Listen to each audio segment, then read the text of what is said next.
Welcome to California Edition. I'm Brad Pomerance. Thank you for joining us today. Our guest is Mike Morell. He's a member of the California State Assembly, and we congratulate you on your re-election. Thank you. But it was a squeaker, sir. No one saw that coming. You won 51% of the vote. I did.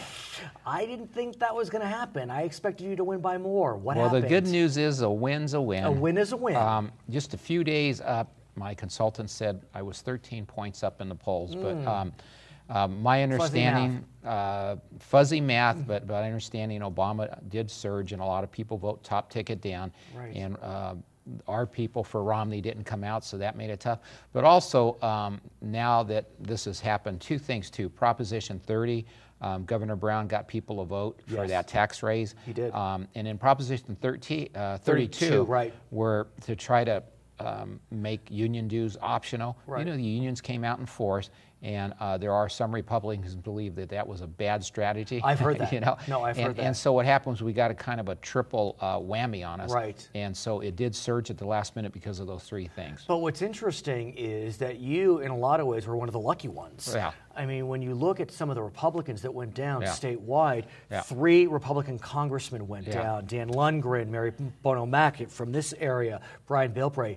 Chris Norby, a Republican from Orange County, lost. I mean, that was... And that's a Republican district. Exactly. Mine's a Democratic district, by the way. Right. I was told, and I haven't confirmed this, but Jim Brolte, Senator Brolte told me the other day, Republican leader, said that Congressman Jeff Denham and myself were the only 2 Republicans to get elected in a Democratic district in California. So that's how tough it was. So that begs the question, because there were several targeted seats. Yours was not one of them, actually. No. There were several targeted seats in the Assembly and in the House. Yeah. The Democrats won every single one of them. Every one, from the Senate to the Assembly. Yeah.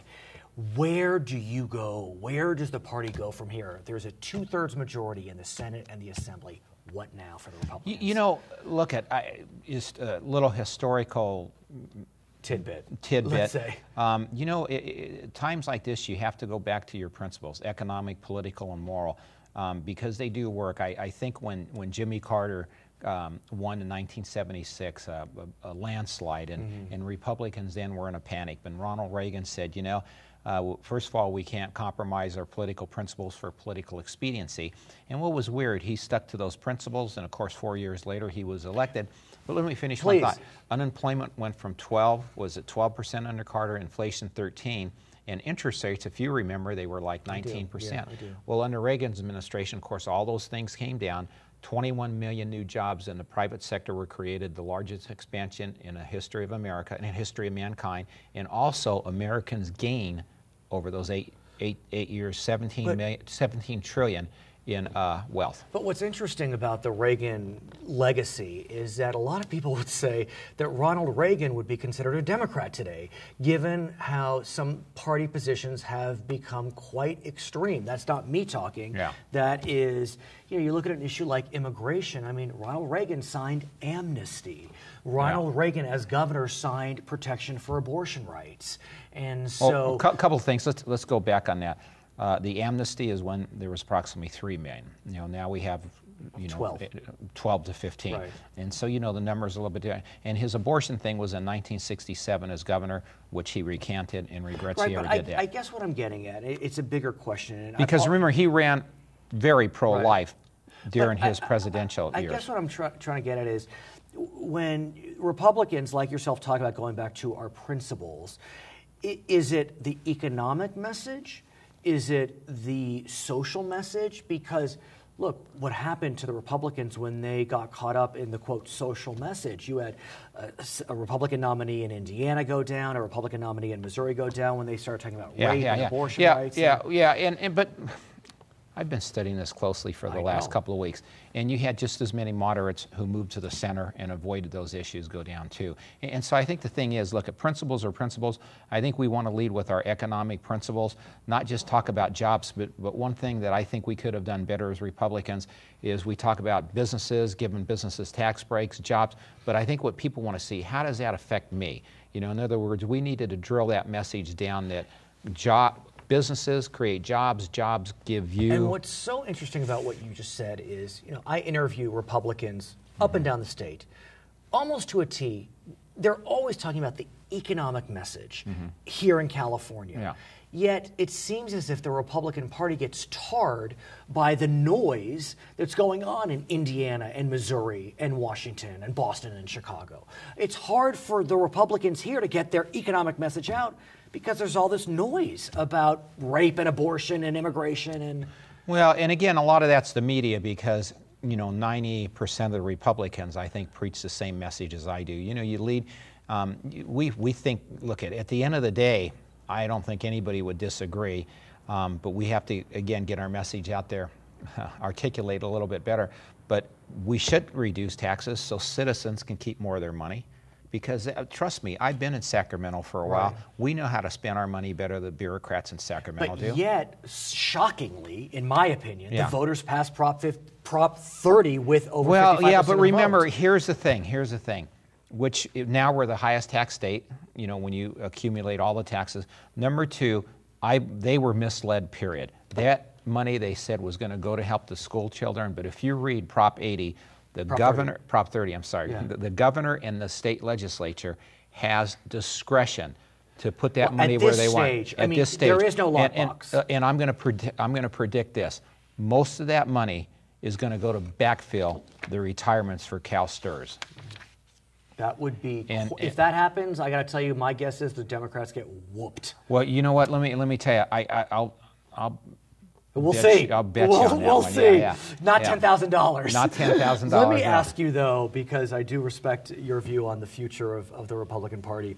We look at ethnic voting patterns, and they are very dicey for the Republican Party. Latinos voting over 70% for Barack Obama, Asians over 70%, Jewish Americans over 70%, African Americans over 90%. These are large blocks in important states that have basically repudiated the Republican philosophy in their voting.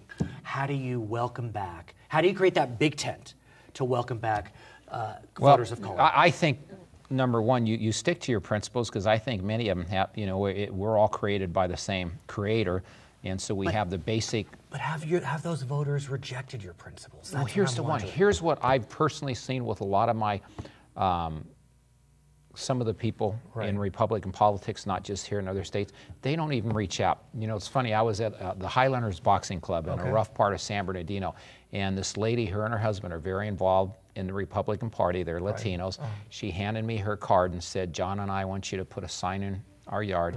And she says, "Would you like to know why?" Because remember, I'm very conservative. She knows that she's heard me speak. And I said, "Why?" She says, "Because you show up in our communities."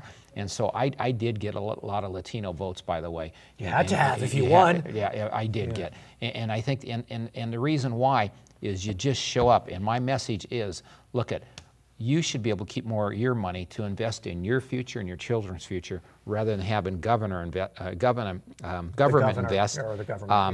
and squander the money. And that's a message that resonates. All we have to do is have a basic message, which I just stated. Well, it's the economic message. But you also have to go out to those communities. Quite often, I will show up to events, and I'm the only Republican there. And you know what? I think everyone there knows the things I believe, but I will say this. I mean, you are consistent. You are consistent. And, you know, whether I agree with you, that's irrelevant. But you are consistent. We know where you're coming from. And I think that nationally there may have been some concerns about where the Republican nominee was coming from. And again, see, you can't do that. You can't be all things to all people, but you should take your message to all people. Because, our job is to persuade people. Because let me tell you, the message on the other side of big government is bad. It's bad for the individual. It's bad for the Latino or whatever race you're talking about. His name is Mike Morell. He was recently reelected to the California State Assembly. When we come back, we'll be speaking with Nathan Miller. He was just elected to the Riverside Community College District Board. I'm Brad Pomerance. You're watching California Edition.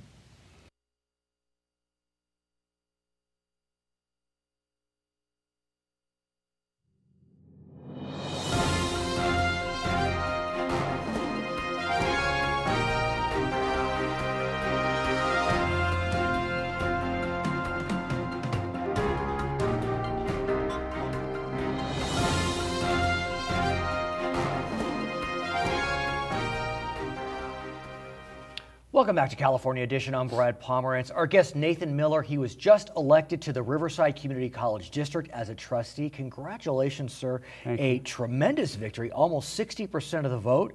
What went right? Running campaigns is what I've done Right. for a living, so there are certain things that I anticipated about how the race would go. I felt, interests that may normally want to play a role in politics there would not notice it because there were much bigger fish to fry Right. this election cycle. My opponent, nice guy, he took a soft position on everything that I took a position on, and I was a little more hardline. So those that may traditionally organize against me just didn't see an ally in him. I don't think he kind of made it difficult for him. Well, let's talk about the community colleges because, as you know, Proposition 30 passed. Yes. And Proposition 30 increases sales tax by 1/4 cent for 4 years, Right. increases taxes on the wealthy for 7 years. And I think it's fair to say that many in the community college community are quite pleased by its passage because if it had not passed, we know there would have been instantaneous cuts to K-12, K-14, UC, CSU. What's your sense of Prop 30's passage?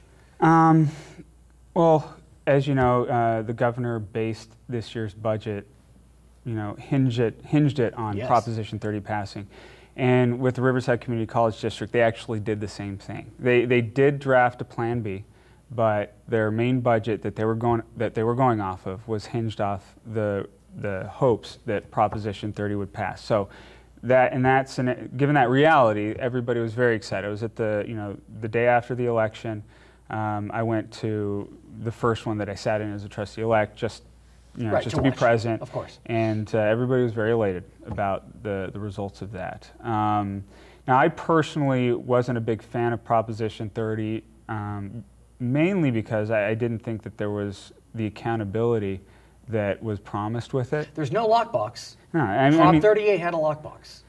Yeah. Metaphorically speaking. But that was with K through 12. It Right. didn't have any impact on higher education. But with Proposition 30, you're basically handing the governor a blank check. He can take it all and throw it into the general fund. Now, the common thought now is because he went so strong with attaching it to education and making sure education dollars or education has their funding needs met, that he can't get out of that. Right. Particularly with higher education, K through 12. The caveat that I throw in there is that community colleges always seem to get the shaft, though, if somebody needs to get it.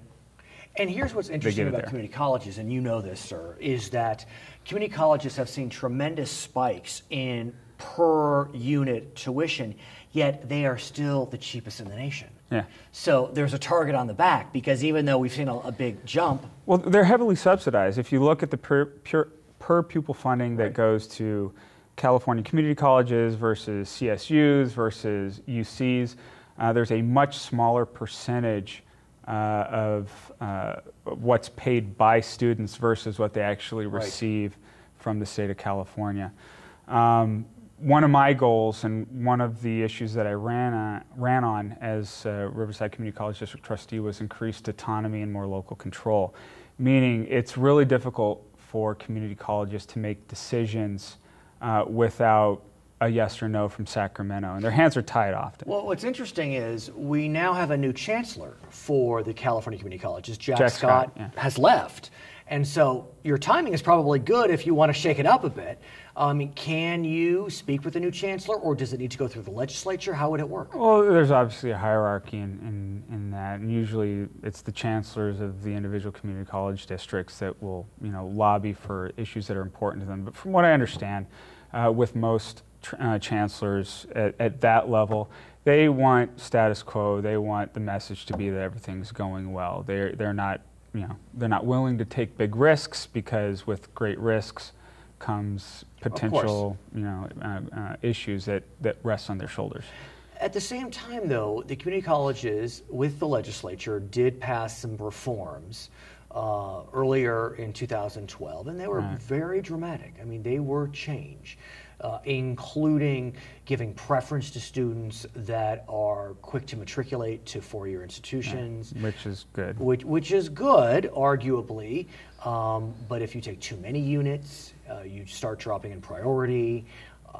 Community colleges, there are a lot of reasons for community colleges. Is it just for students to matriculate to four-year, or is it also for the individual who wants to learn Spanish or wants to take ceramics because they have some free time?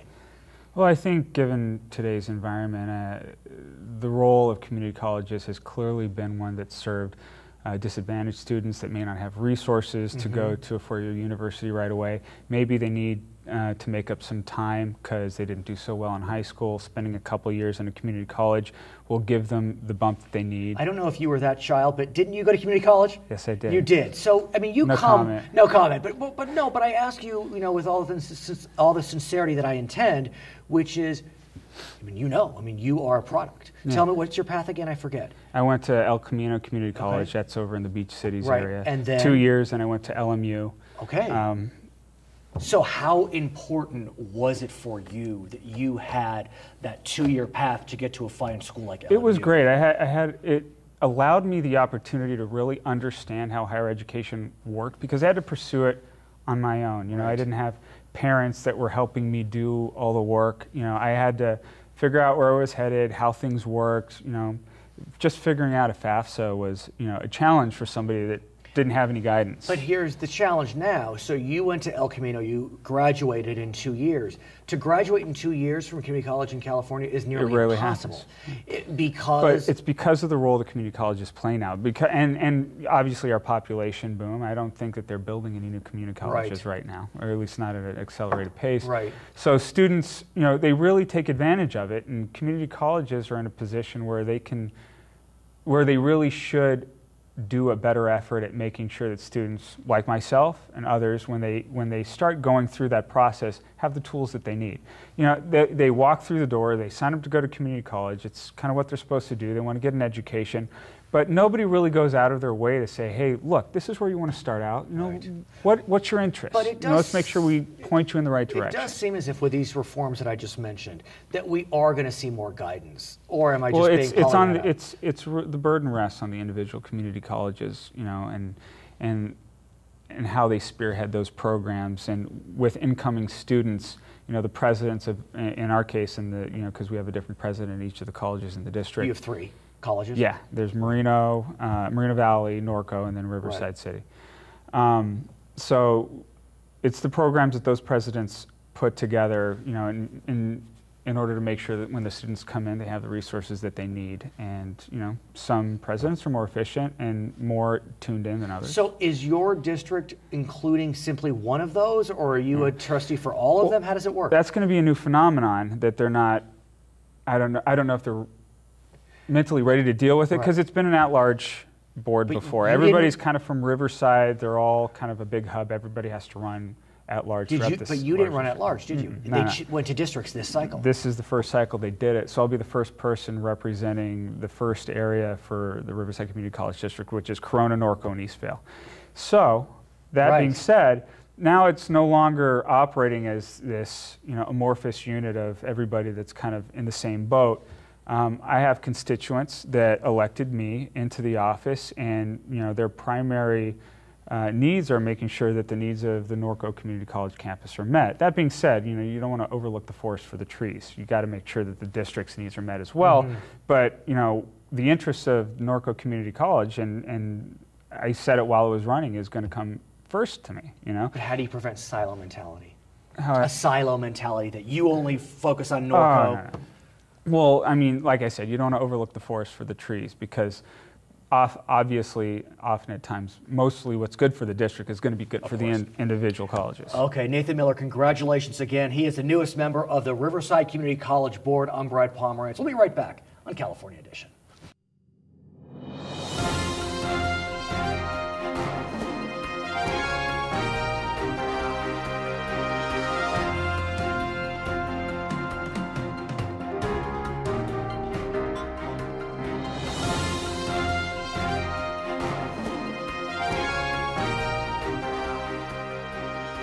This is California Edition. I'm Brad Pomerance. Our guest, Randy Putz, he is the president of the Bear Valley Unified School District School Board.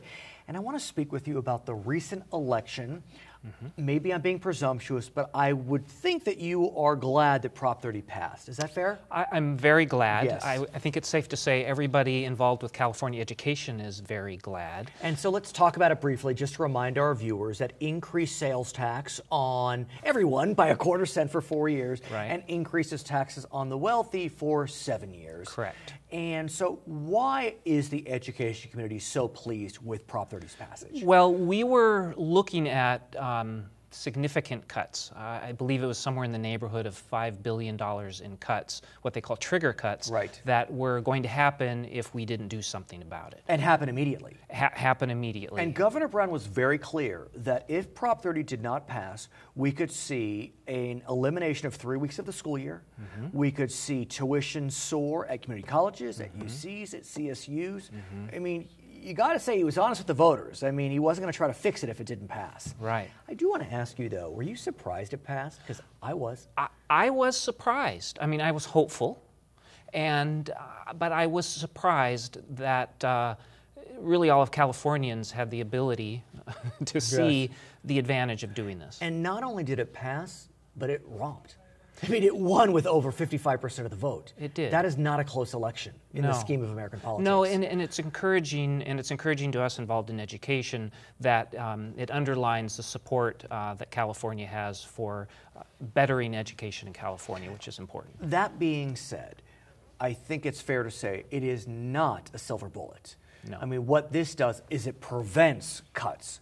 Does it provide new revenue? I don't think so. It doesn't provide new revenue. The analogy I like to use is before the election in November, we were in the emergency room in terms of school finance in California. Prop 30 is a tourniquet. It's gotten us out of the emergency room, but we're still in the hospital because in California we have been enduring defunding of education really for a decade, and the last 4 years has been especially bad. So now what? Where does Bear Valley go? Where do other school districts go? The bleeding has stopped. Right. But it's no new money coming in. No. Where do you go from here? No. Well, we continue to focus on the things that we do well. We continue to try and keep the cuts as far away as we can from the children, from the classrooms, which isn't always easy to do. My hope is that this will stimulate a larger conversation at the state level as to how we fix education funding in California, because Prop 30 hasn't fixed it. Like you said, it was a silver bullet. At the same time, as a way to close budget deficits in the past years, we know that the state borrowed from the education pot. And many, including the teachers' unions, are saying, okay, time to pay back. Right. Is that something that needs to be looked at seriously? Well, it is. You know, there's Proposition 98, and I have to caution us both that education finance in California is very, very complicated. And I've been on the school board 4 years now, and I feel like I'm just starting to get a basic understanding after being exposed to it on a regular basis. But Proposition 98 was passed some time ago, and it was supposed to ensure that California meets a certain minimum threshold of funding. And in fact, in some ways, Prop 98 has been used to defund education. So there are deferrals, there is money that's owed to the schools that needs to be paid back. We're optimistic that that's coming. But we still have an uphill battle here. And let's talk about the new face of California, at least Sacramento. As a result of a Democratic tidal wave in November, both the state assembly and the state senate are 2/3 Democratic. And that gives the Democratic Party tremendous power to pass taxes, to put initiatives on the ballot. Many in the education community are hoping that the Democratic majority will use its power, or supermajority, to restore education funding. But the flip side is, if to do that, you need to increase taxes, arguably.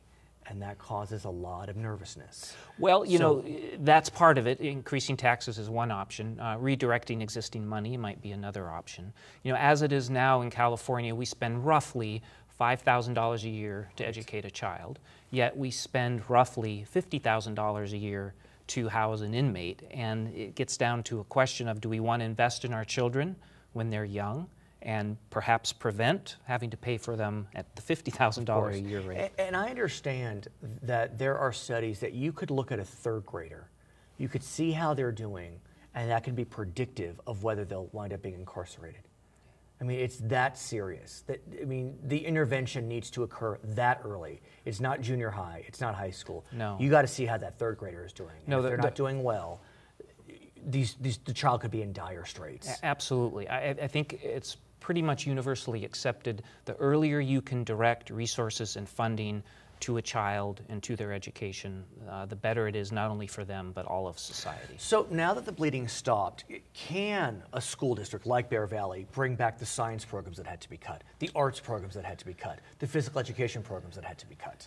Well, I don't know. I mean, that's still a challenge. Prop 30 prevented even worse cuts. Like you said, there's no new funding. So we've been enduring, since I've been on the board the last 4 years, significant cuts. We've laid off 20% of our teachers, all across the board. I could cite statistic after statistic of how we have had to reduce what we're able to provide to our children. So it's not like there's money instantly available to start restoring those things. So is it time, for example, for Bear Valley to try to take care of itself?